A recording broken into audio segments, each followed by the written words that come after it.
Eh bien, bienvenue dans ce premier temps de formation. Comme Pierre l'a dit, donc, je suis professeure des écoles sur l'Académie de Versailles et plus particulièrement à Sarcelles depuis de nombreuses années. Et j'ai partagé mon temps entre des missions de direction d'école, de formation et en classe. Cette année, je suis conseillère pédagogique. Voilà, c'est un test pour moi. Et je vais cet après-midi, en tout cas, essayer de semer des graines de philo en vous proposant un temps une heure et demie, sur la pratique des ateliers à visée philosophique en classe de maternelle. Et je vais essayer d'illustrer mon propos par voilà, un récit d'expérience et d'ateliers menés durant voilà, 2, 3 ans dans mes propres classes. J'espère que vous m'entendez bien. Si ce n'est pas le cas, vous voilà, utilisez le chat, n'hésitez pas. Euh, donc, pour démarrer, je vous propose d'écouter un podcast philo fait avec des élèves de grande section, donc sarcellois, l'année passée. Voilà, c'était en tout cas une envie de démarrer de façon sensible ce temps-là. Et puis après, j'enchaînerai sur les enjeux, les activités possibles pour faire de la philosophie en maternelle et les liens avec le programme de l'école maternelle. Voilà, si vous en êtes d'accord, je démarre. Est-ce que tu connais la philosophie? La philosophie, oui, mais il faut bien étudier pour savoir tout ça. Nous, on sait déjà c'est quoi la philosophie. Ah oui, et tu peux m'expliquer alors du coup? C'est quand on se pose plein de questions. Vous êtes jeune pour penser à la philosophie. Est-ce que vous aimez la philosophie? Oui. Ah bah c'est bien alors. Pour moi, la philosophie, c'est la pensée interne avec beaucoup de réflexion de certaines personnes qui sont très intelligentes. Parce que je pense que pour être philosophe, il faut être assez intelligent pour pouvoir donner son point de vue entièrement. Est-ce que quand tu étais petit, tu avais fait de la philosophie? Non, du tout. Moi, j'étais en comptabilité. Il n'y avait pas les filières philosophie. Oui, j'ai fait un peu. En troisième, en Espagne. J'en faisais moins que vous, je pense, parce que j'ai pas fait des questions de rue. Mais oui, on en fait toute notre vie. T'en penses-toi faire la philo en maternelle? Je pense que c'est bien. Ça ouvre l'esprit pour les enfants. C'est bien pour le développement des enfants. Pour toi, c'est quoi le bonheur? Je dirais les choses les plus simples, hein. Vraiment le sourire des gens, ne pas voir le malheur des autres. De voir des enfants sourire. Est-ce qu'il y a un ingrédient du bonheur? Oui, il y en a. De savoir vivre et de profiter de chaque moment. C'est important. Pour moi, c'est de rire, de toujours rire, qui me rend heureuse. Pourquoi? Parce que sans la joie, la vie est triste. Pour toi, quelque chose de beau, c'est quoi? Les enfants, ils sont très beaux, les enfants. Même si vous faites des bêtises, vous êtes tous très beaux. Me promener dans la forêt, je trouve ça très, très, très beau. La nature est très belle. C'est que les enfants apprennent les études, qu'ils soient intelligents, qu'ils soient curieux en fait. Est-ce que ça peut être beau et triste en même temps? Franchement, aucune idée. Ça, c'est une colle, ça, c'est un piège. Est-ce que tu connais le nom de quelques philosophes? Non, du tout. Tu peux m'en apprendre quelques-uns? Oui. D'abord, il y a Socrate, il y a Platon et Anna. Socrate, c'est le premier philosophe. Et Platon, c'est qui? Est-ce que ça, tu te Platon, souviens? c'est le philosophe qui a écrit un livre. Le premier. C'est le premier philosophe qui a écrit un livre. Diderot, je pense. Oui, j'ai oublié le reste. C'est un peu compliqué, mais peut-être Freud, je vais dire. Est-ce que tu aimes les histoires qui font peur? Non, moi, j'ai pas assez de courage comme vous, hein. Je suis pas courageux du tout. J'ai peur des films d'horreur. Pourquoi tu as peur? J'ai peur des grands monstres. À cause des histoires fantastiques qu'on nous a racontées quand on était petits. Vous savez, c'est quoi une peur réelle et une peur imaginaire? Si tu as un exemple. Une peur réelle, par exemple, les serpents. Et une peur imaginaire, c'est l'inconnu. Le grand méchant loup dans les contes. Là où j'ai le plus peur, c'est quand je rêve que je tombe. Une peur réelle, c'est de tout perdre en fin de compte, de se retrouver tout seul. Est-ce que tu as des questions philo dans ta tête? Une question philosophique, comment est-ce qu'on va à l'avenir? Parce qu'en ce moment, c'est compliqué. Moi, j'ai déjà 50 ans, mais vous êtes encore jeune. Comment est-ce qu'on va voir l'avenir pour vous? Non, je me suis jamais posé, mais depuis que je vous ai rencontré, là, je vais rentrer chez moi, je vais regarder sur Internet la philosophie. Merci. Merci à vous. En tout cas, vous m'avez appris beaucoup de choses. Et on peut apprendre de tout le monde. Les petits peuvent apprendre aux grands et les grands peuvent apprendre aux petits. Bah ça c'est très philosophique. Tu vois, t'avais pas de questions philo, mais pensée philosophique. Merci beaucoup les enfants. Allez, courage. Hein.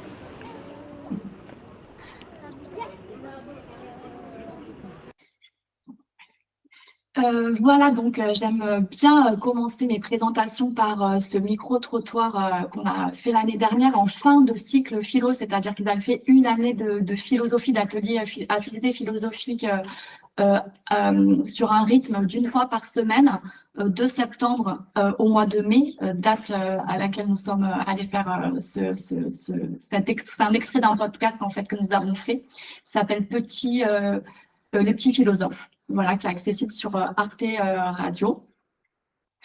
Et tout ça pour pour déjà commencer par se poser cette question-là, est-ce qu'il y a un âge pour philosopher? Parce que ça paraît un peu bizarre de se dire en maternelle on peut philosopher, je veux dire leur pensée elle est en développement et leur langage aussi, surtout que peut-être qu'on se retrouvera là, mais Sarcelles c'est une ville où vraiment on est dans un contexte multiculturel et aussi vraiment plurilinguiste, c'est-à-dire que pour arriver à ça va revenir. C'est-à-dire que pour arriver à un objet final comme ça, ce micro-trottoir-là, il faut s'imaginer en fait tout le travail qui a été fait de la part des enfants pour pouvoir formuler les questions, avoir les idées de questions-là. Évidemment, ils ont repris des choses qui se sont faites en atelier à lycée philosophique et même pour pouvoir prononcer. Parce que là, on s'en rend peut-être pas compte, mais il y a quand même vraiment dans les enfants qui posent des questions, des enfants qui sont des tout petits parleurs, qui viennent d'arriver en France, etc. Donc voilà pourquoi ce premier temps-là. La philosophie. Pour relancer le diaporama. Alors, 2 petites secondes. Voilà. OK. Et là, normalement. Pour surveiller qu'ils ne se mettent pas en veille. OK. Est-ce que tu connais? Là, OK. Je vais aborder ça. Et donc, voilà, tout ça pour finir mon introduction en se posant la question, est-ce qu'il y a un âge pour philosopher? Parce que, en effet, il y a quelques critiques qu'on peut entendre qui sont du côté des enfants. Ils n'ont pas encore un langage assuré et leur pensée est en construction, mais aussi du côté de la discipline. Vous savez qu'en France, la philosophie, elle est vue comme un peu encore quelque chose de fixiste, d'élitiste, comme un couronnement à l'issue d'une scolarité. Donc, en faire en maternelle, ça paraît incongru. Et ceci étant, le temps de la petite enfance, c'est quand même le temps des questions. Et il y a sûrement des parents, et puis en tant qu'enseignant, on le sait aussi, les enfants adorent poser des questions. Est-ce que le premier homme avait une maman? Est-ce que ceci? Est-ce que cela? Pourquoi ceci? Pourquoi cela? Donc, et c'est Aristote qui nous dit ça, il y a quelque chose peut-être à saisir dans le moment de l'enfance qui nous permet de se dire que ce moment-là, il est propice à tirer des fils pour philosopher. Il appelle ça le moment de l'étonnement devant le monde, en fait. Tout est curiosité, tout est questionnement. Donc, pourquoi pas se saisir de ça? Parce que il s'avère que plus on grandit, moins on est étonné. Voilà. Donc, le plus tôt possible pour philosopher, pour être une piste, en tout cas, à développer. C'est ce qu'on croit, nous. Et la deuxième chose, philosophie et enfance, rencontre inattendue. Donc, c'est Johanna Hauken qui nous dit ça. Elle nous dit qu'il y a une intense affinité entre la philosophie et le monde de l'enfance pour ces mêmes raisons-là. Et elle part du principe, et là, je fais le parallèle, c'est un tout petit peu, voilà, philo, mais avec tout ce qui est développé par Jacques Rancière sur les égalités des intelligences, à savoir, si on part du principe qu'on est tous capable de, finalement, on se demande plus si on est ou pas capable, on se demande comment on va faire pour arriver à philosopher en classe. Et c'est ce qu'elle voulait nous dire dans cette présomption de philosopher. Elle part de ce principe-là, on part de ce principe-là. Et après, on se demande comment à l'école maternelle, on peut y arriver, évidemment, et je vais passer à la suite, en ayant une philosophie adaptée à l'âge des enfants. Voilà, on est sur de l'éveil à la philosophie, avec des supports adaptés, on y reviendra. Deux petits mots sur l'histoire de la philosophie quand même. Ça vient d'où? Donc, deux moments qui sont au niveau du temps, qui se passent au même moment, mais au niveau de l'espace, excusez-moi, deux endroits différents. Ça ne s'est pas rencontré. Mais la philosophie avec les enfants a été théorisée par Matthew Lipman et Anne-Margaret Sharp, donc aux États-Unis. Ils ont fait des courts romans qui, en fait, sont des prétextes à développer les habiletés de pensée pour les enfants. Et il y a des romans pour chaque niveau d'âge. Et puis en France, on a eu la pédagogue et ancienne inspectrice Germaine Tortel, qui est une spécialiste de l'école maternelle. Il y a toujours des associations. Germaine Tortel, c'est pédagogie hyper intéressante, pédagogie de projet. Et Germaine Tortel, elle, ne parle pas d'ateliers à visée philosophique dans les classes ou d'ateliers qui favoriseraient le développement de la pensée en tant que telle, mais parle de l'école comme école de la philosophie, c'est-à-dire de faire questionner les enfants philosophiquement sur tout ce qu'on fait à l'école maternelle. Et je vous invite vraiment à aller découvrir voilà, les quelques articles écrits qu'elle a fait. D'ailleurs, ça me fait penser que j'en mettrai un dans les ressources parce que son travail est très intéressant.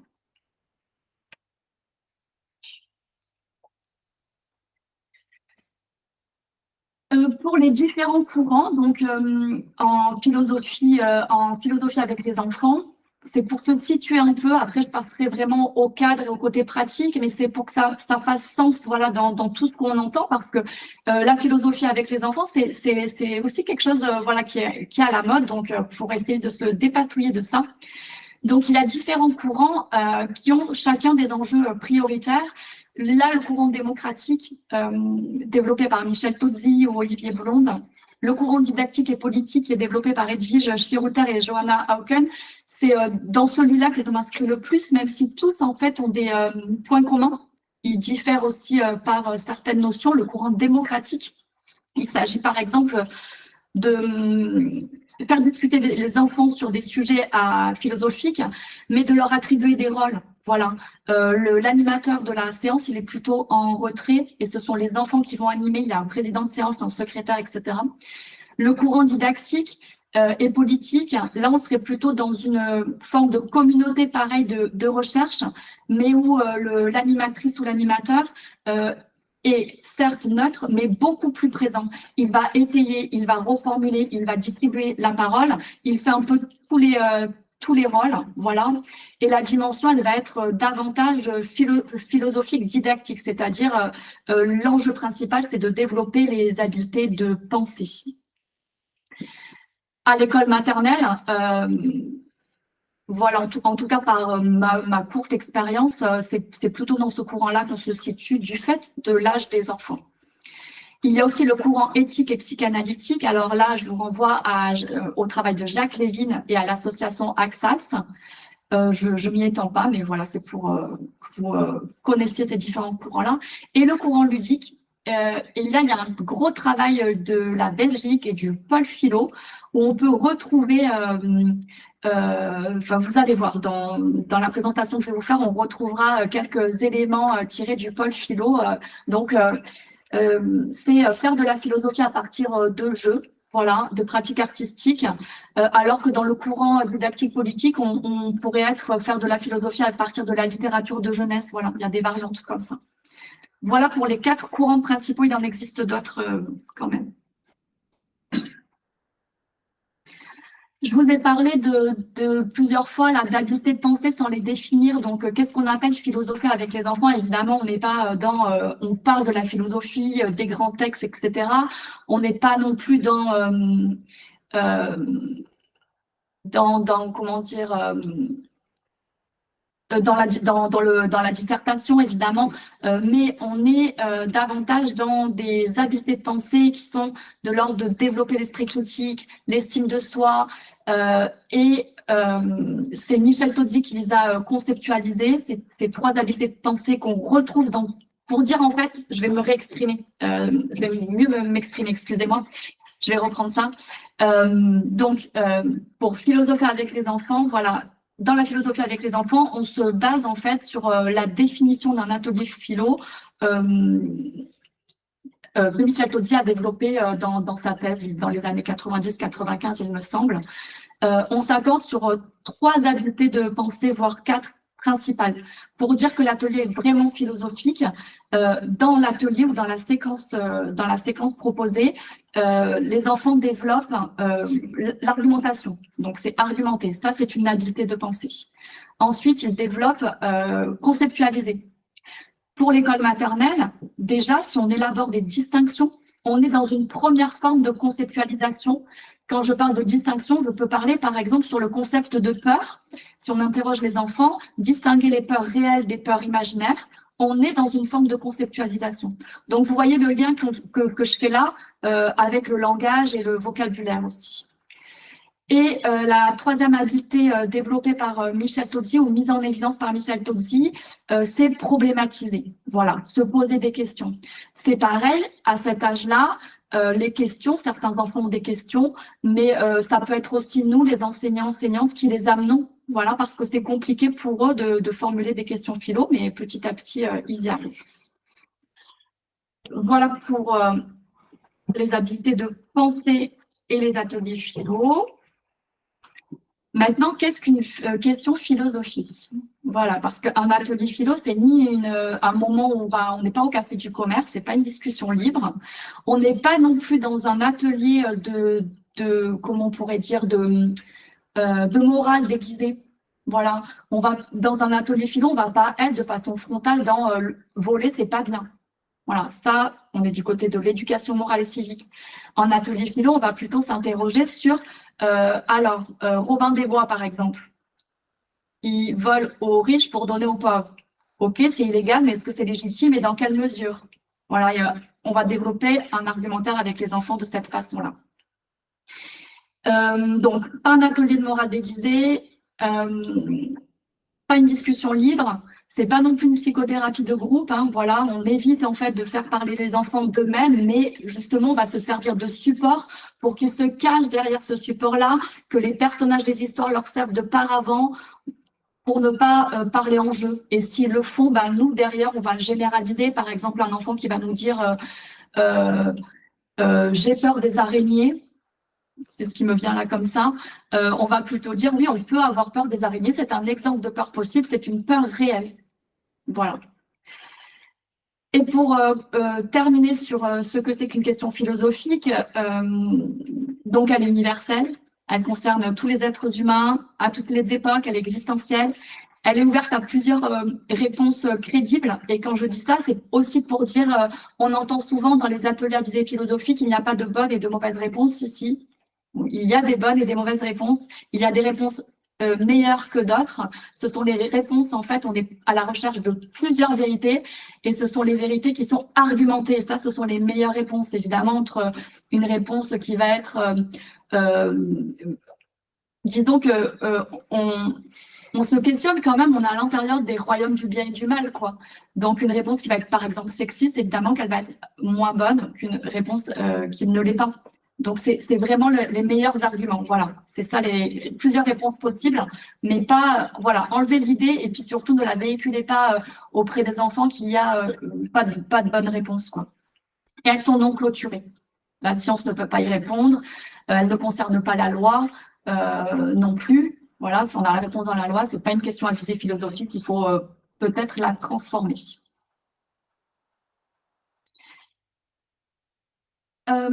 J'ai fait un premier temps théorique, je continue, même s'il y a des questions, on verra après dans le chat, je continue à dérouler. Oui. Ok. Je crois que voilà, si vous avez des questions sur les propos qui sont tenus, toi tu es prête à être interrompue. Je vais repartir sur une partie plus didactique et plus pratique.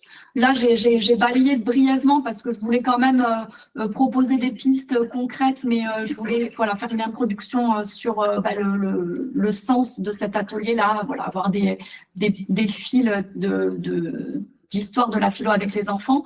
Mais je pourrais me réinterrompre. Voilà, il y a des questions, et puis sinon, on fera un temps d'échange à la fin, hein, vous voyez. Je continue sur donc, comment on parle avec les enfants de la philosophie et comment les enfants en parlent. Pour cela, je vous propose un imagier. Donc, ce sont des outils. Voilà, c'est une petite valise que j'ai avec plusieurs outils, que ce soit des flashcards ou de véritables objets. D'ailleurs, ici, il y a Socrate, comme vous pouvez le constater, qui me permettent en fait d'introduire les ateliers à visée philosophique avec les enfants. Plusieurs de ces outils sont préconisés par Johanna Hauken, voilà, qui est une des didacticiennes de la philo. Je vous en présente quelques-uns, puis je vous laisserai aller voir après son travail. Donc, introduction dans l'atelier philosophique, par exemple le premier avec des enfants d'école maternelle, on peut se servir des marionnettes, donc Socrate, construites, ou moi je les ai achetées sur le site Les Petits Platons, mais j'en ai aussi d'autres construites par les enfants eux-mêmes avec du carton, des rouleaux de papier toilette, etc., etc. Pour se dire, bon, bah là, les enfants, ça permet d'identifier le moment de la séance. Et puis, je fais un petit peu d'histoire les premiers temps. C'est comme ça que les enfants, lors du podcast, savent que Socrate a été le premier philosophe, même si c'est pas tout à fait exact, mais en tout cas en Occident. Voilà. Donc, une marionnette, quelque chose qui fait, en tout cas, qui identifie le moment comme un moment un peu à part.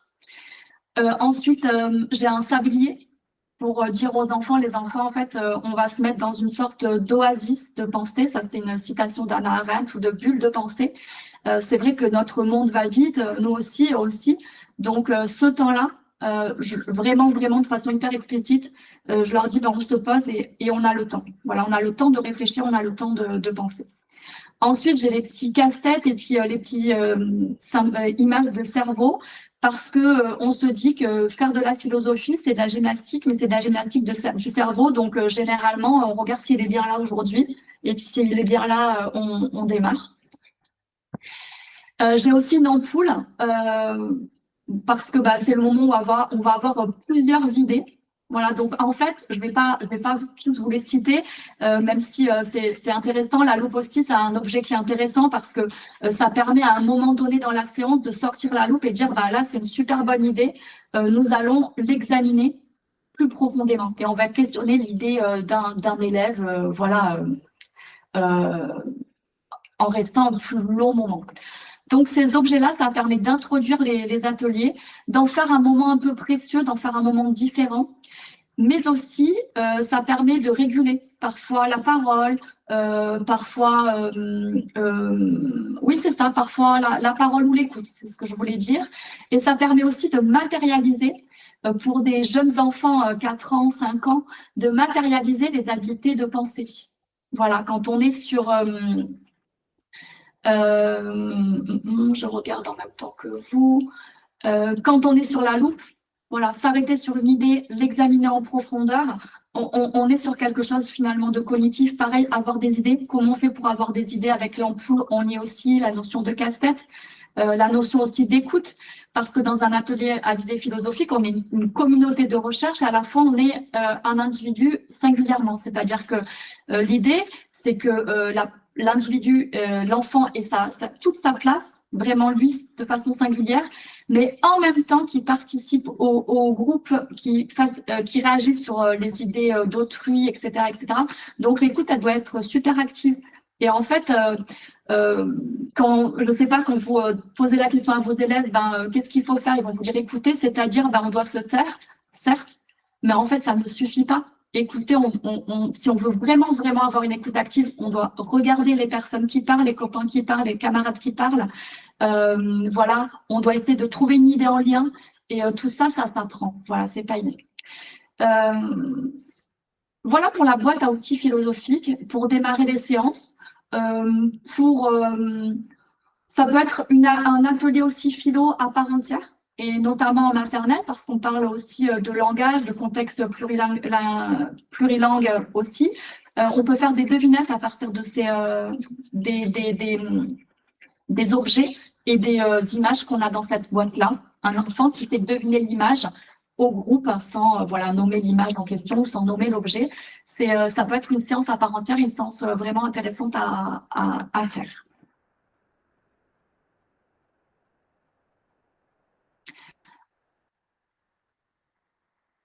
Ensuite, on a fait ce moment où les enfants, bon voilà, on introduit notre séance de philo avec eux.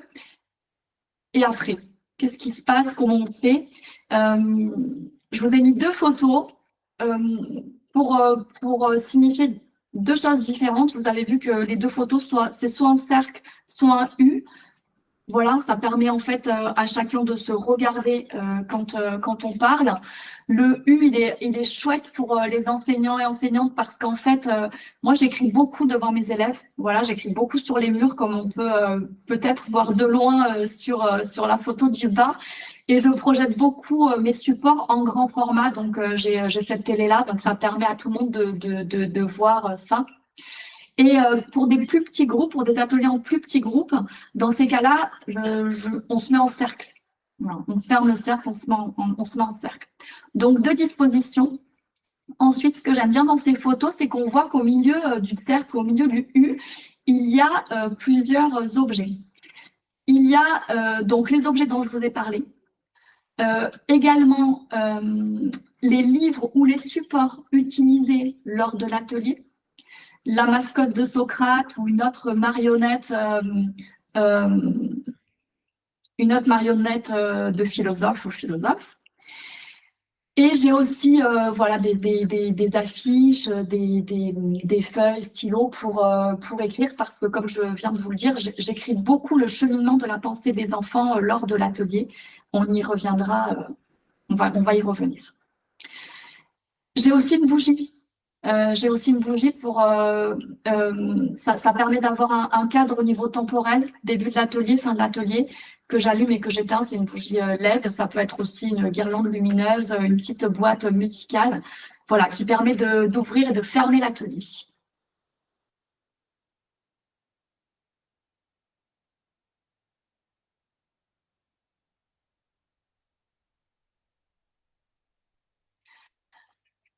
Ensuite, donc, je rétropédale, c'est-à-dire que un atelier à visée philosophique, ça se prépare.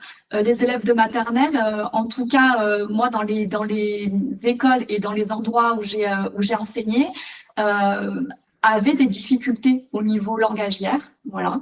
Donc, il fallait en amont faire ce que j'appelle un nourrissage lexical et culturel. Pourquoi faire ce bain-là en amont? C'est vraiment dans un souci démocratique, c'est-à-dire que pour l'atelier, quel qu'il soit, à visée philosophique, que la majorité des élèves puissent avoir les moyens langagiers de participer. Je vais vous proposer quelques possibilités de nourrissage. Travailler en réseau sur un thème philo. Là, il y a deux exemples possibles. Un réseau sur le concept de peur et un autre sur le concept de rire. Qu'est-ce que rire? À quoi ça sert? Les différentes graduations du rire, différences rire, moquerie, etc., etc. Et pour la peur, quand on parle de la peur en tant que concept philosophique, on est sur qu'est-ce que la peur? Distinguer les peurs réelles des peurs imaginaires, les peurs agréables des peurs désagréables. On est aussi sur l'utilité de la peur et ensuite les liens entre la peur et le courage. Est-ce que le courage, c'est n'avoir peur de rien? Voilà. Ce serait la fin des séances de philo sur une séquence sur la peur.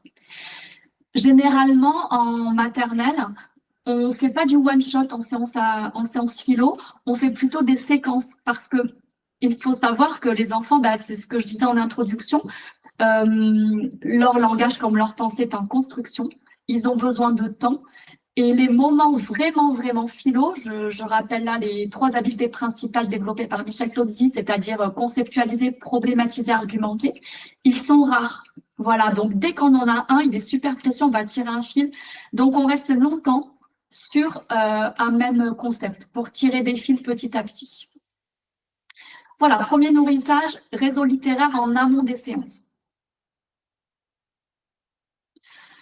Deuxième possibilité, ou troisième, quatrième, j'ai mis plusieurs exemples là, on se sert toujours de support. Donc, vous avez un exemple, une œuvre d'art. Voilà, on peut se servir d'une œuvre d'art en amont. Un photolangage sur le thème de la nature que vous voyez également sur le bas de la slide, du slide. Un jeu à partir d'images et de reproductions d'œuvres d'art et de photos artistiques. C'était sur le thème de la nature aussi, il me semble. Et d'autres médiations possibles. C'est chez Bayer, mais ça s'appelle Les Petits Philosophes et c'est fait par, c'est conçu notamment par Jean-Paul Petier, qui est professeur à l'INSPE de Créteil, voilà, et un des précurseurs de la philosophie à l'école maternelle en France avec Michel Tozzi, et qui est d'ailleurs un fervent admirateur et défenseur de la pédagogie de Germaine Tortel. Et je vous ai mis 2 albums parce que parfois on ne sait pas par quoi commencer. Et ce sont 2 albums de littérature de jeunesse, Disparaît et l'éphémère. Un peut permettre, l'éphémère peut permettre de tirer des fils sur le concept de bonheur et vraiment pour démarrer dans des... quand on n'en a jamais fait par exemple et pour démarrer avec sa classe, il peut être vraiment, c'est un album hyper percutant, les enfants s'embarquent directement et Disparaît pour travailler sur la notion de règles, de liberté, de est-ce que c'est permis, pas permis. C'est une petite fille en fait qui veut avoir pour son anniversaire une boîte de magie parce que derrière la tête, elle a l'idée de faire disparaître ses parents avec sa baguette magique parce qu'elle veut faire tout ce qu'elle veut. Évidemment, ça va pas très très bien se terminer. Voilà, et on peut travailler à partir de ça sur le concept de liberté. Et ce sont en plus 2 albums que j'ai testés dans des classes que je ne... Voilà, pour le coup, c'était les premières séances de philo de ces enfants-là en one-shot dans des classes d'école française au Liban. Et les 2, voilà, ce sont des supports percutants pour démarrer dans des contextes aussi où il y a du plurilinguisme.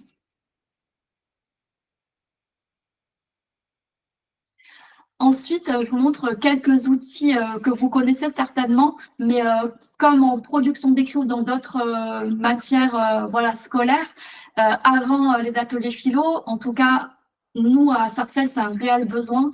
Il y a besoin de faire du nourrissage lexical en amont des séances parce que sinon, nos élèves, en fait, ils n'arrivent pas à s'exprimer. C'est pas qu'ils n'ont pas les idées, c'est qu'ils n'ont pas les mots de leurs idées.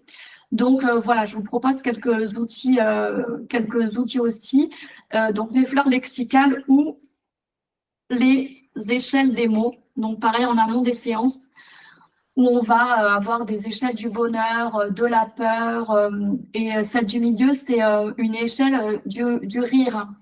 Voilà, avant les discussions, où on va en fonction des albums lus, les enfants les ont catégorisés en fonction de ce qui faisait hurler de rire à rire, sourire et pas rire du tout.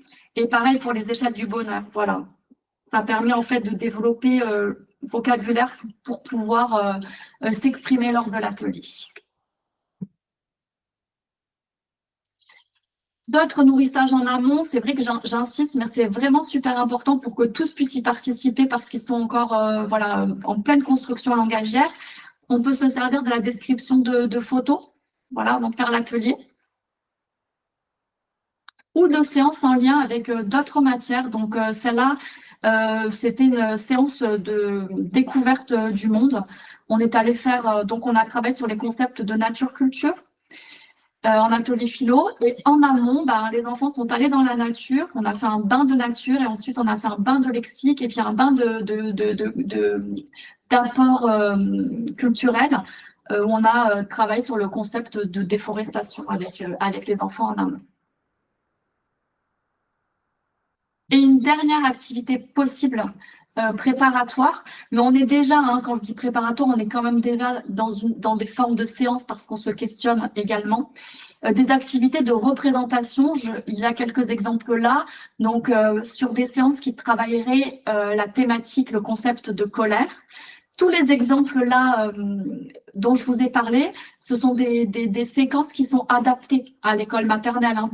Toutes les thématiques philo ne le sont pas. Voilà, que ce soit le concept de colère, de peur, la nature, la protection de la nature, la culture, le rire.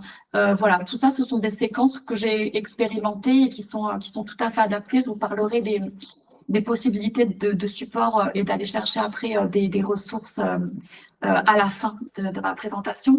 Donc, activité de représentation sur la colère, le mime, la théâtralisation, exprimer différentes graduations de la colère avec des bouts de papier. Donc là, on va être sur être fâché, être en colère et être, j'ai perdu mon mot, enragé, je crois que c'était, je ne me souviens plus. Pas tout à fait exactement, mais je l'ai perdu. Et puis, on va être sur quelques pratiques artistiques aussi pour exprimer ces 3 types de graduation de la colère. Et une fois qu'on a fait tout ça, vient le temps de l'atelier à visée philosophique. Et pour faire moi une pause, parce que je parle beaucoup et après j'y reviens, je vais vous proposer une vidéo qu'on a fait avec Edwige Chiroter l'année dernière dans ma classe. Voilà, ça donne des indications sur ce que c'est un atelier à visée philosophique. Et puis après, je rentrerai dans d'autres précisément sur quelques petits inhérents qui font que l'atelier fonctionne et a vraiment cette dimension-là philosophique. Il n'est pas un atelier de discussion. Alors, pour ne pas avoir la pub, je vais m'échapper, si je me souviens bien, et aller ici. Je crois que c'est pas mal. Parfait. Et je crois que c'est bon. Un atelier de philosophie avec les enfants. Je vais casser la télé avec mon coup de poing. On peut parler de toutes les questions qui se posent. On a le droit de manger des bonbons toute la journée? On a le droit de conduire la voiture? Oh, l'idée, c'est de démocratiser l'accès à la philosophie et de façon joyeuse. Je vais faire disparaître ma famille et je vais dessiner sur les murs. Vous avez dit bonjour à Socrate? Qu'est-ce qui est écrit là? Il est marqué la philosophie. La philosophie, c'est quand on se pose beaucoup de questions, on écoute bien les idées des autres. On parle de la liberté et dans les émotions. Alors aujourd'hui, on va animer un atelier de philosophie avec des tout petits et on va leur demander de réfléchir sur le sens des lois et le sens des interdits. Liberté. Qui a déjà entendu ce mot? Qu'est-ce que ça veut dire? Alors, on y va. On prend quelques idées. C'est d'être toute seule. Moi, c'est quand je suis très tranquille avec ma famille. L'enseignement de la philosophie arrive bien trop tard. C'est une seule année en terminale. Souvent, c'est une année de déception, de frustration. Donc l'idée, c'est de commencer. Dès que les questions se posent, et on se pose des questions philo à partir de 4 ans. Qu'est-ce que vous feriez si vous aviez une journée où vous pouviez faire tout ce que vous voulez? Moi, c'est que je prends le bus toute seule. Le bus toute seule. Et puis on va faire des cascades avec un vélo. Tu vas faire des cascades avec un vélo? Donc ce sont des questions universelles, ce sont des questions intemporelles. Le bonheur, l'amour, la vérité, la justice, et auxquelles la science ne pourra jamais répondre. Enfin, les adultes le savent, hein, parents, éducateurs, ils nous saoulent à 4 ans avec leurs questions, et avec des questions qui sont très déroutantes. Sur la mort, sur la justice, sur l'injustice, sur la pauvreté, sur la guerre. Enfin, ils vivent dans le monde, les enfants. On a le droit de voler dans les magasins d'habitude? On a le droit de faire le bazar d'habitude? On a le droit de manger des bonbons toute la journée? On a le droit de conduire la voiture? C'est justement de leur donner des moments, des temps où ils peuvent discuter de façon sereine pour essayer de comprendre. Donc c'est une façon aussi de s'autonomiser dans la pensée. C'est le penser par soi-même. Moi, je pense que je vais tuer ma mère et mon papa. Tu es carrément tué. Et après, je vais casser la télé avec mon coup de poing. Le bazar, tout ça c'est dans notre imagination. On s'est imaginé que les adultes n'étaient pas là. On philosophe pas bien à partir du vécu et à partir de l'intime. C'est une matière qui est un peu inflammable parce qu'on est forcément dans l'émotion, dans la passion, dans la réaction quand on parle de soi. Et la philosophie, c'est toujours un pas de côté pour pouvoir réfléchir de façon sereine. Charlotte agite sa baguette magique. Et qu'est-ce qu'elle dit à sa mère, à votre avis? Disparaît. Et donc, qu'est-ce qu'elle va faire sur cette planète-là? Elle va jouer. Elle va jouer. Peut-être que Charlotte, elle va manger plein de sucreries. Elle va pas se brosser les dents. Et elle va faire du bazar. Bah, ça fait 20 ans que j'anime des ateliers de philosophie dans tous les niveaux et même un petit peu partout dans le monde avec l'UNESCO et ils m'étonnent toujours. L'ONU préconise la philo avec les enfants pour tous les États membres à l'horizon 2030. C'est une préconisation, donc on verra bien ce que les États en font. Mais on essaye de peser effectivement pour que ce soit dans les programmes et surtout pour qu'il y ait de la formation. Vous pouvez faire tout ce que vous voulez et vous faites que des choses qui sont interdites. C'est bizarre ça, non? Pourquoi tout ça c'est interdit? Parce que sinon, les parents ils vont nous punir. Si on mange trop de Nutella, et ensuite on a des caries et les dents vont tomber. Mais pourquoi tout ça c'est interdit? Pourquoi ils font ça? Je sais pas. Tu sais pas. On peut évaluer les effets que peuvent produire les ateliers de philosophie quand ils sont effectivement faits de façon régulière. Les enfants s'entraident à penser, ils coopèrent intellectuellement, ils apprennent à parler avec tact. Je ne suis pas d'accord avec toi, etc. C'est-à-dire qu'il y a des dispositions à la fraternité qui se construisent dans les ateliers philo. On dit au revoir à Socrate.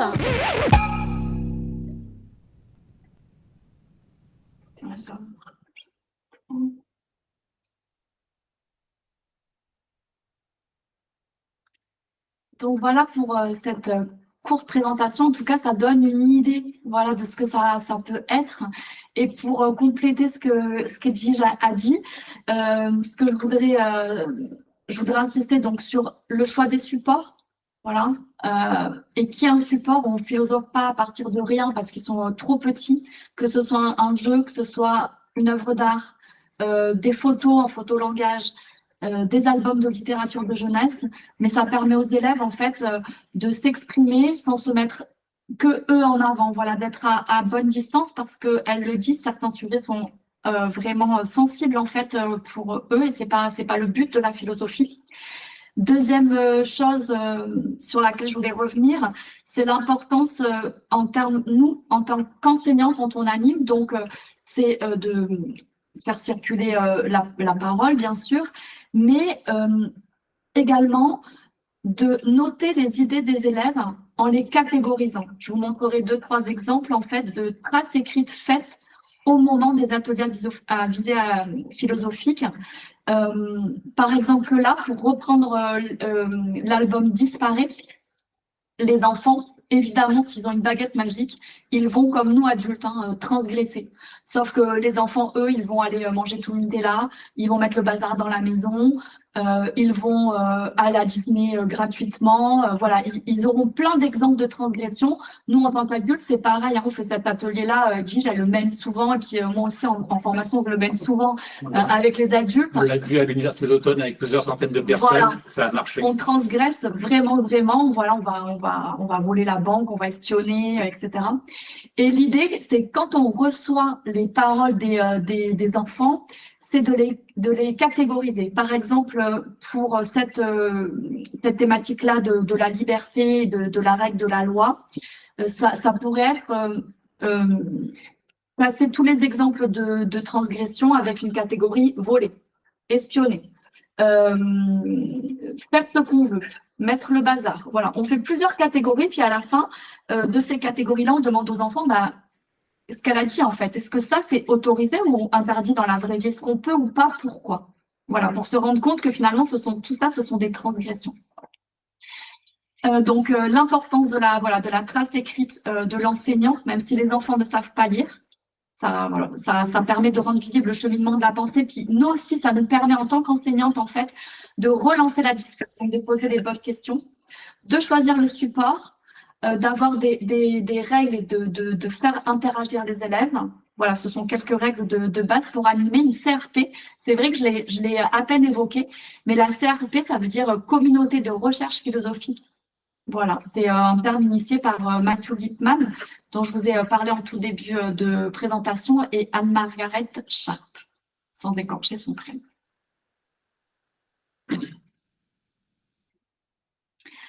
Ensuite, peut-être que vous vous demandez quelles questions poser et qu'est-ce qu'on peut avoir, nous, dans sa valise quand on fait un atelier philo.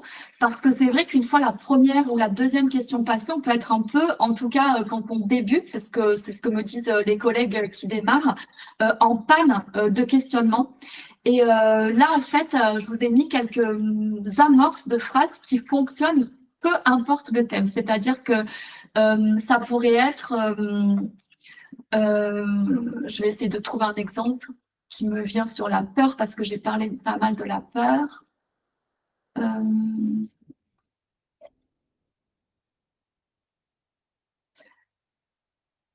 Voilà, ça pourrait être, est-ce que la peur, est-ce que la peur nous protège de certains dangers? Et pour relancer la question, ça, on pourrait juste poser la question aux enfants, mais est-ce que c'est toujours le cas? Voilà, c'est pour faire la distinction entre la peur qui va protéger des dangers, puis la peur qui peut être parfois paralysante, par exemple. Donc, c'est une petite astuce, mais qui marche vraiment bien. Donc voilà, ça c'est tout un tas de questions qui permettent de relancer. C'est intéressant et chouette d'en avoir quelques-unes en stock quand on démarre. Voilà, ça nous est bien utile. Et maintenant, je vais vous proposer une activité. Donc, je vous ai parlé de support, donc j'ai évoqué la littérature de jeunesse. Et pour changer un peu, je vais vous proposer un photolangage. Donc, un photolangage sur le concept de peur. Il y a plusieurs possibilités, plein de possibilités. Mais en tout cas, nous, avec Laetitia, ma collègue avec qui on avait fait la formation la fois passée sur Paris, ce sont les images qu'on avait choisies parce que, en fait, l'idée d'un photolangage, c'est qu'il va évoquer différentes formes de peur. Et à partir de ça, comment on peut mener une séquence de philo avec des enfants de maternelle. Donc, il y a toute une démarche voilà, que je vais essayer de vous expliciter le plus clairement possible. Déjà, première étape, je vous en ai parlé tout à l'heure, nourrissage lexical, culturel en amont. Réseau littéraire, description de photos, enfin, peu importe, vous avez eu plusieurs exemples et vous pouvez faire votre choix, mais cette étape-là, elle est vraiment super importante. Ensuite, ça peut être, on fait identifier le thème. On se dit, mais de quoi on va pouvoir parler là en philo à partir des images et on fait émettre des hypothèses aux enfants, ce qui est aussi une habileté de pensée, voilà, qui a été Matthew Littman. En fait, pourquoi je dis ça? Parce que autant Michel Tozzi s'est arrêté sur 3 habiletés, François Galichat a rajouté interpréter, mais les habiletés de pensée pour Matthew Littman, le fondateur de la philo pour enfants, il y en a des dizaines et des dizaines différentes. Donc, identifier le thème. Ensuite, on peut partir sur une description d'images. Et là, on va démarrer le questionnement philosophique.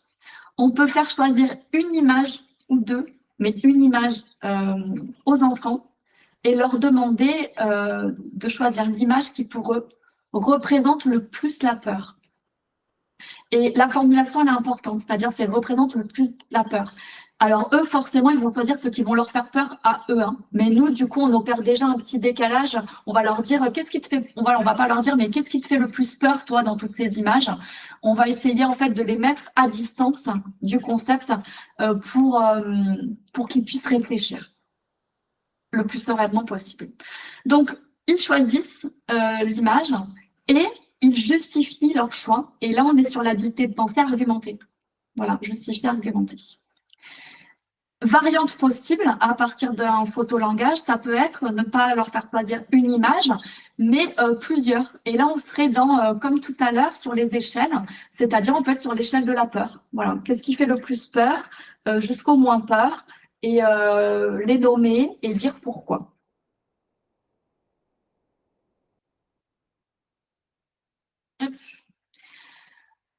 Conseil pratico-pratique, l'image. Voilà, cette image-là, c'est plutôt une image de fin. Généralement, quand on démarre un photolangage, toutes ces images-là, on les a de façon plus grande et une photo ou une image par diapo, ce qui permet, de faire parler les enfants, image par image, de les faire décrire, d'apporter des mots de vocabulaire. Et ensuite, une fois que toutes les images ont été vues de cette façon-là, c'est intéressant de reproposer un support comme ça qui leur permet de faire leur choix. Voilà, ils les ont toutes devant les yeux. Donc, une étape où on va être sur de l'image par l'image, une image par image, pour décrire, pour verbaliser. Et puis ensuite, un récapitulatif avec toutes les images pour qu'ils se souviennent, voilà, tout ce qu'on a vu à ce moment-là. Et donc, à partir de là, les questions philosophiques possibles, c'est qu'est-ce que la peur? Voilà, qui peut être une première question. Et notre idée vraiment en maternelle, c'est de faire des distinctions conceptuelles, ce dont je vous ai parlé tout à l'heure, peur réelle, peur imaginaire. À quoi sert la peur, sa fonction, son utilité? Ça peut permettre justement de faire attention à certains dangers. Voilà. La différence entre ce qui se passe du côté de l'imaginaire, on peut tirer un fil sur ça. Et puis ensuite, les notions de peur et courage, le lien entre les deux.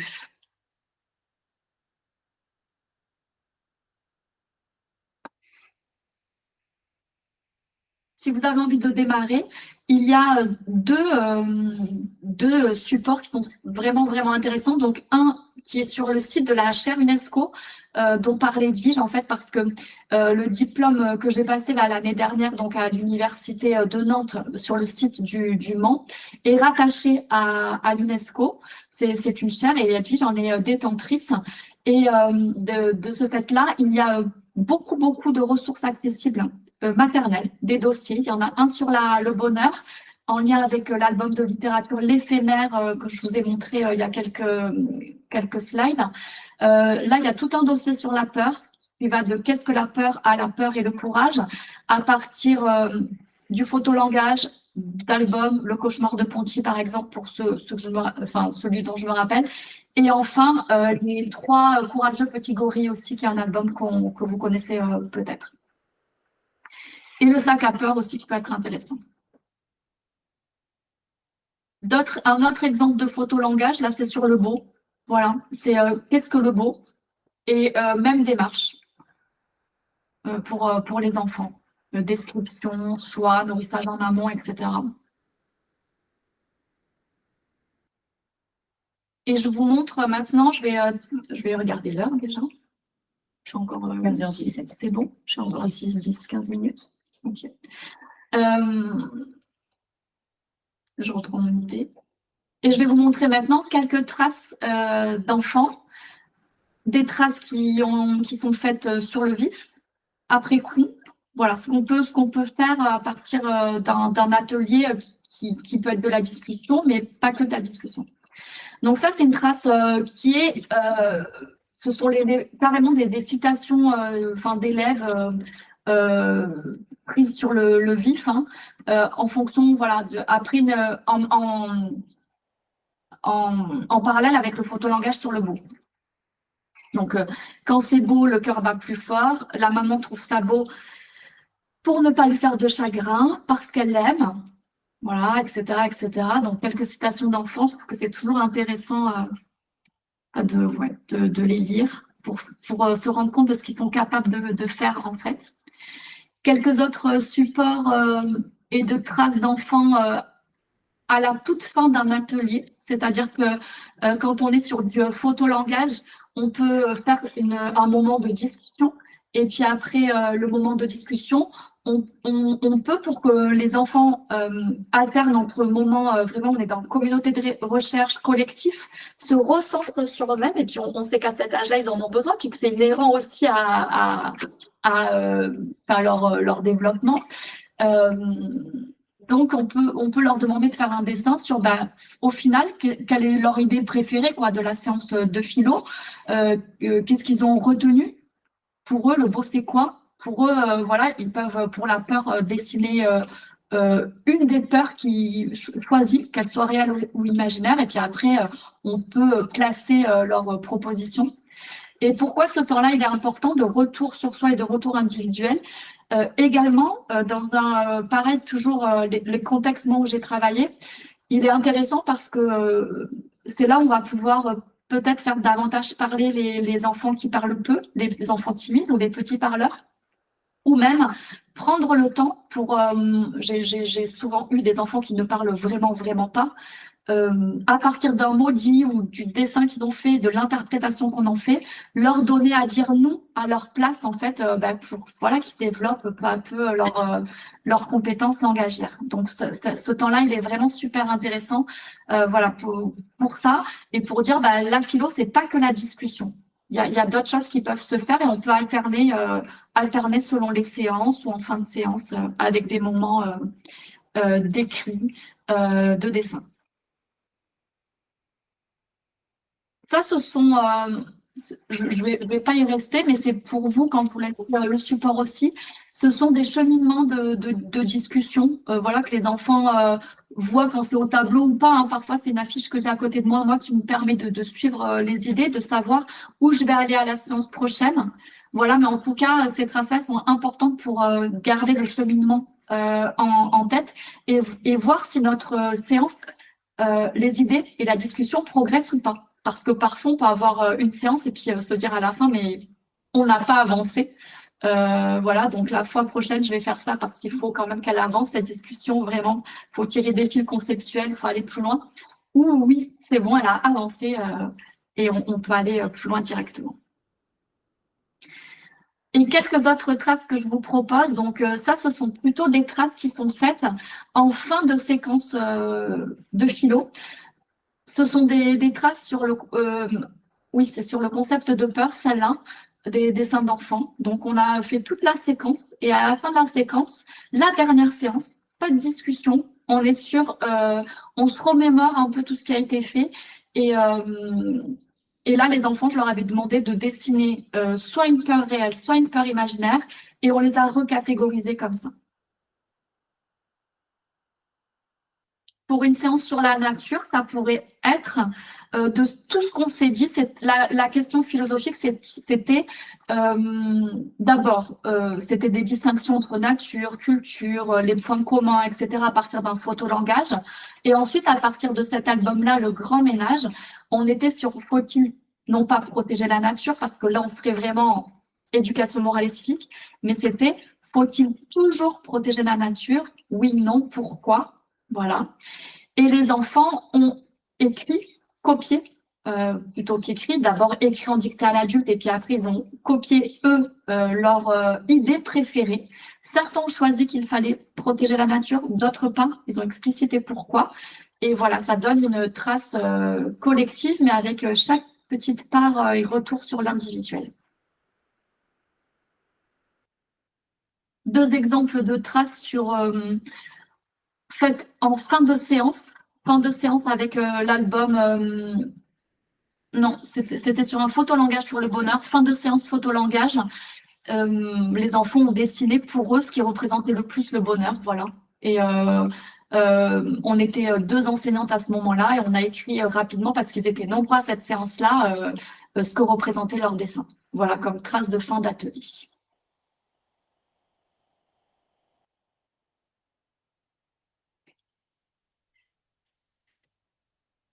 Je vous ai parlé comme support de photolangage, de littérature. Et pour terminer, je voulais quand même parler de tout le courant ludique lié à la philosophie et du jeu du Pôle Philo. Je ne sais pas si peut-être que vous le connaissez, qui s'appelle La Bonne Idée, qui est vraiment, c'est un jeu simple à mettre en place et vraiment intéressant. Ce qui permet de travailler, c'est ce que vous voyez écrit sur le support, c'est-à-dire il permet de travailler la conceptualisation, le tissage de liens, mémoriser et synthétiser. Synthétiser aussi, c'est une habileté vraiment de pensée, hein, voilà, passer par pied, mais à la fin, qu'est-ce qui ressort de tout ce qu'on s'est dit? C'est vachement intéressant et pour des élèves de maternelle, encore davantage. Et l'idée de cet atelier-là, c'est de proposer aux élèves une petite tâche sur une feuille d'encre ou de café soluble. Ils étirent avec une paille l'encre et ils doivent transformer cette tâche-là en personnage. Donc, voilà quelques exemples possibles. Première séance. Deuxième séance. Ce personnage-là, recréé, a une bonne idée, laquelle ils doivent dessiner l'idée. Et nous, on dicte à l'adulte on note la bonne idée qu'a eu le personnage créé par l'enfant. Et après, à partir de tout ça, discussion à visée philosophique sur mais c'est quoi une bonne idée? D'où elle vient? Comment on a eu ces bonnes idées-là? Et cette séance, elle est vraiment intéressante parce qu'elle permet en fait aux élèves, les autres aussi, mais celle-là particulièrement, de s'arrêter et d'être sur la conscientisation de l'acte même de penser. Oui, on est capable de penser à 5 ans, à 4 ans, et d'où ça sort tout ça. Et ça donne des discussions hyper riches, sensibles, vraiment, vraiment intéressantes. Donc voilà pour la dernière proposition avec le jeu de la bonne idée. Il y en a plein d'autres super sur le site de Paul Philo, vraiment, je vous invite à aller les voir. Il y a des jeux proposés à partir de 4 à 6 ans, ils sont classés par âge, donc 4 à 6 ans, puis après jusqu'à 14 ans, voilà. Mais il y a vraiment, vraiment de quoi faire. Pour terminer, quand on n'est pas spécialiste de la philo, moi je ne le suis pas du tout, en fait, comment on fait pour préparer une séance? Parce qu'il faut avoir quand même des billes conceptuelles, nous, en amont. Et je vous propose des supports, hein, on ne va pas aller loin, mais vous les aurez si vous avez envie après de les utiliser, qui sont des organigrammes qui nous permettent en fait d'avoir une culture nécessaire comme toutes les autres matières, hein. C'est-à-dire que moi je pars du principe que quand on n'est pas spécialiste des maths, faut se renseigner même quand on enseigne à des classes de maternelle parce qu'on est sur des notions, la didactique, la pédagogie et qui sont compliquées, même si le domaine numérique il est réduit. Pareil pour les sciences, pareil pour toutes les autres matières, voilà, la philosophie n'échappe pas à la règle, ni plus ni moins. Voilà. Donc cet outil-là il peut être intéressant. Vous l'avez là avec l'exemple sur la peur.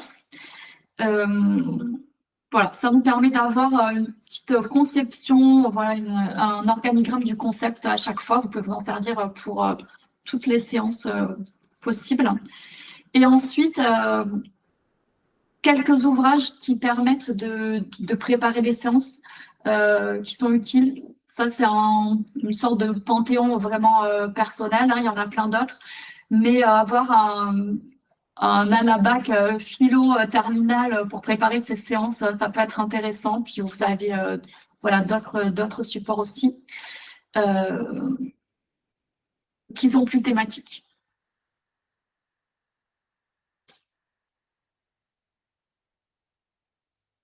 Voilà. Quelques ressources. Et enfin, pour parler ressources, mais plus général hein, que ce dont je viens de faire là, j'ai mis là les premières de couverture de ateliers de philosophie à partir d'albums et autres fictions. À partir de 4 ans et demi, voilà, ça fonctionne très bien. C'est un ouvrage que Edwige Chiroter a conçu. Pourquoi et comment philosophie avec les enfants, ça c'est sous la direction d'Olivier Blonde. Pareil, vous avez vraiment de quoi créer vos séances. Et enfin, plus didactique, l'ouvrage de Johanna Hauken, 1, 2, 3 pensées. Voilà, ça c'est à destination de nous pour préparer. Et 2 supports vraiment aussi très adaptés, donc les petits philosophes de chez Bayard. Ce sont des récits didactisés, donc des petits films ou des bandes dessinées sur vraiment un thème philosophique. Et vous avez, c'est ce qui va sortir là bientôt, là, comment ça s'appelle, du matériel en lien avec le récit. Et Millimis Question, voilà, qui est un autre récit didactisé pour faire voilà, vraiment de la philo. Les 2 sont super adaptés. Millimis, plutôt grande section, et puis les petits philosophes à partir de 4 ans. Ouais, il y a des petits personnages qui reviennent, une bande de copains, très intéressant, et on peut tirer des fils. Vraiment, le choix du support, il est hyper important. Voilà. Pour moi, voilà, j'ai terminé cette présentation. J'ai essayé de semer des graines philo. J'espère que ça va fonctionner parce que c'est franchement, certes, un défi, mais surmontable et c'est vraiment, vraiment des moments d'une richesse langagière incroyable. Voilà. En tout cas, c'est toujours une belle aventure que de faire de la philosophie avec des enfants si jeunes. Et, et voilà, j'espère que vous vous lancerez toutes et tous à un moment. Je vous enverrai le support. Il y a aussi mon adresse mail si vous avez besoin pour vous lancer dans... Voilà, si vous avez une question ou deux, vous n'hésitez pas.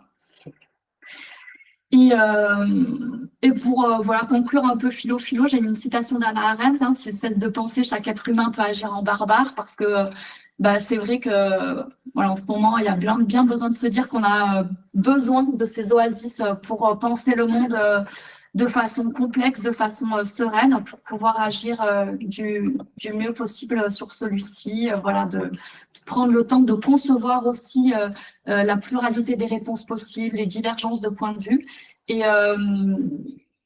Et quelque part, c'est ce que dit souvent Edwige chez Rother, oui, la philosophie avec les enfants, c'est compliqué, mais c'est justement parce que c'est compliqué qu'il faut démarrer tôt. Voilà, donc je vous invite toutes et tous à démarrer. Et je vous remercie pour votre écoute. Merci à toi. Et avant de débuter ce webinaire, cette visio avec Amélie, on discutait, l'article dont tu parlais est sorti sur les élèves. Voilà, j'aimerais y dire. Alors, bah, j'en profite. Voilà. Donc, je le rajouterai dans les ressources. Dans la page des ressources, je vous ai mis voilà, des choses de base donc, et pour préparer. Donc, toute la partie du milieu. Je vous ai mis le Padlet de Christian Budex, qui est aussi voilà, un des didacticiens de la philosophie. Et les 3 derniers liens, ce sont des liens, vraiment, je vous invite à aller voir, à aller écouter l'émission Grand Bien vous fasse, c'est une émission de France Inter avec Johanna et Edwige, ça vous donne des billes sur ce que ça peut être et l'essence de la philo avec les enfants, enfin le sens par l'essence, parce que justement, c'est pas figé.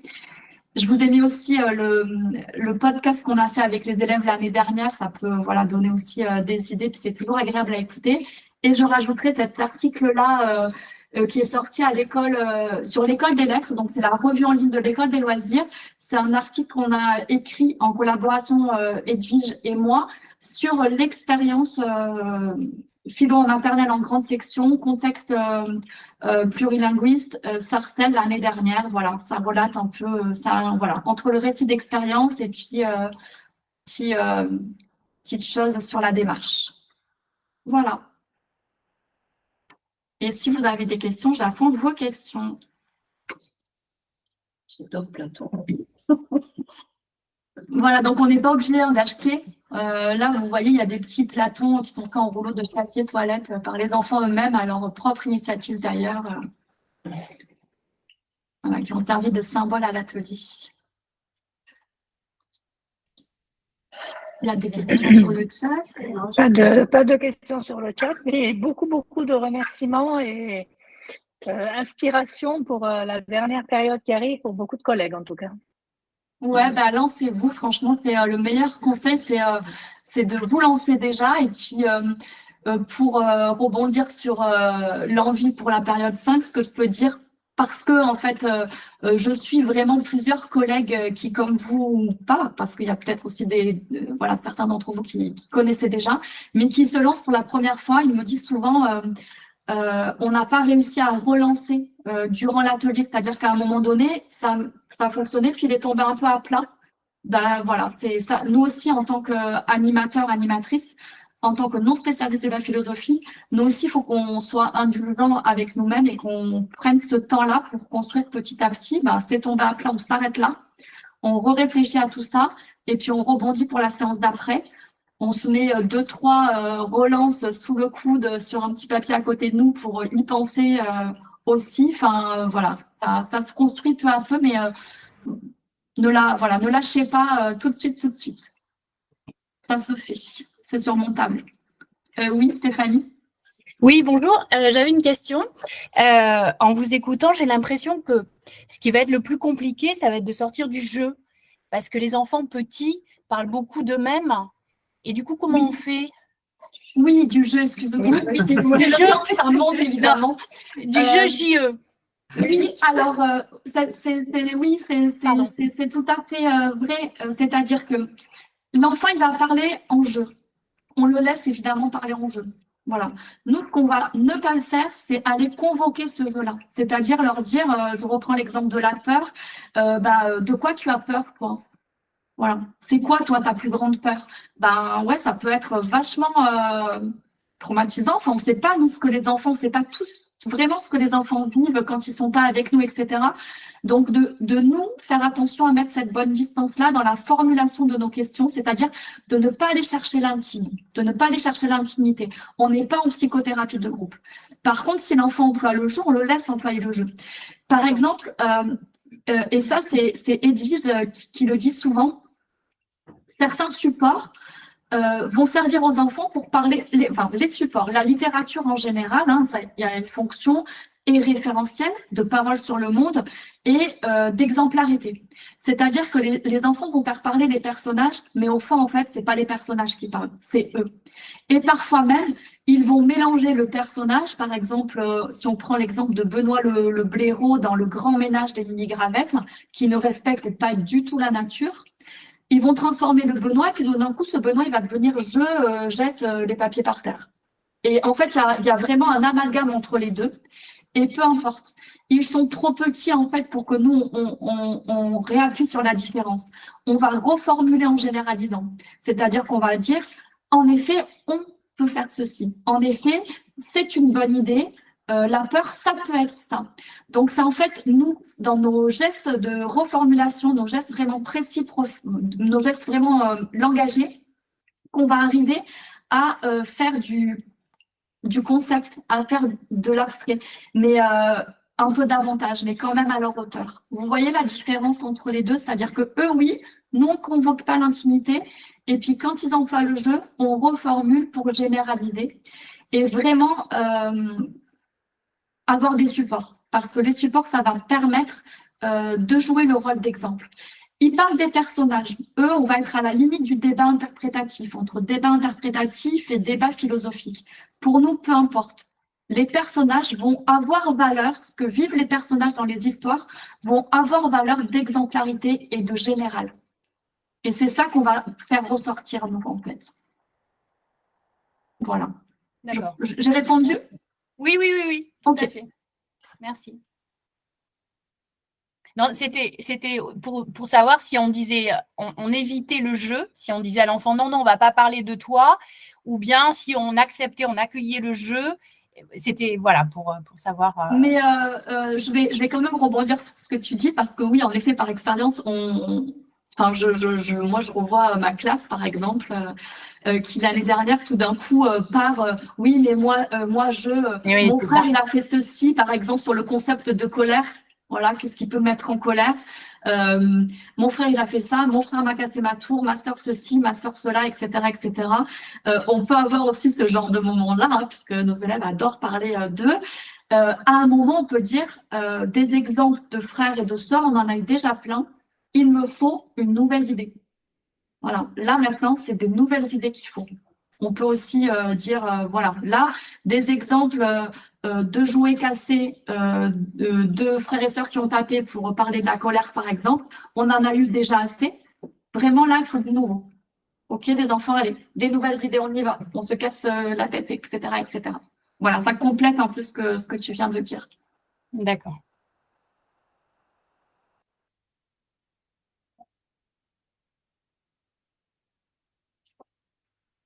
Est-ce qu'il y a d'autres questions?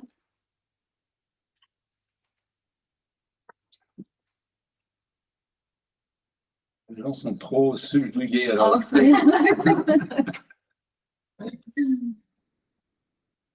Non, mais c'était très complet. Et du coup, bon, voilà, on a l'impression d'avoir déjà des petites choses en main pour démarrer. Oui. Comment? Quand je dis, je pense à Lélie qui va avoir la pression. Là, non, pas du tout. Bon, en tout cas, voilà, ça vous donne, voilà, ça fait une présentation de ce que ça peut être, hein, parce que, comme je l'ai dit au début, il y a plusieurs courants dans la philosophie, mais en tout cas, celui dans lequel je m'inscris, moi, voilà, de Johanna, Edwige, c'est celui-là, à partir de support, la communauté de recherche, collectif individuel, puis ça correspond vraiment aussi à l'essence de la maternelle, quoi, c'est-à-dire vivre ensemble, mais quand même être un individu à part entière au sein du groupe, etc., etc. Voilà, pour aller plus tard vers des ateliers qui seraient plus démocratiques avec des rôles aussi, c'est très, très intéressant. Mais à part donner la parole, par exemple, ça c'est un rôle que je peux attribuer à mes élèves. Il y a un bâton de parole dans les objets philosophiques. C'est vrai que je me suis encore jamais lancée en maternelle, voilà, sur ça. Je suis omniprésente, on va dire, neutre, mais omniprésente, voilà, dans la régulation des échanges. Et puis aussi parce que, comme ils ont pas, ils sont en difficulté langagière, les enfants que j'ai eu en classe, ça me permet aussi beaucoup de reformuler ce qu'ils disent pour que ce soit compris de tous. Donc voilà, ça c'est intéressant. Et ça me fait penser à un autre geste qui est vraiment super important et qui est peu à faire. C'est, à part reformuler, répéter exactement ce qu'a dit l'enfant.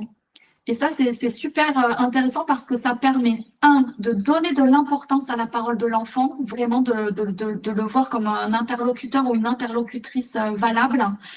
Et deuxièmement, ça permet aussi aux autres élèves, parce que nos élèves en mater, ils sont centrés sur eux-mêmes, c'est tout à fait normal, de prendre le temps de se décentrer un peu. Voilà, l'enfant en question a donné son idée et hop, nous, on l'a redit exactement de la même façon. Ça permet aux enfants de la choper plus facilement, quoi, à plus d'entre eux en tout cas.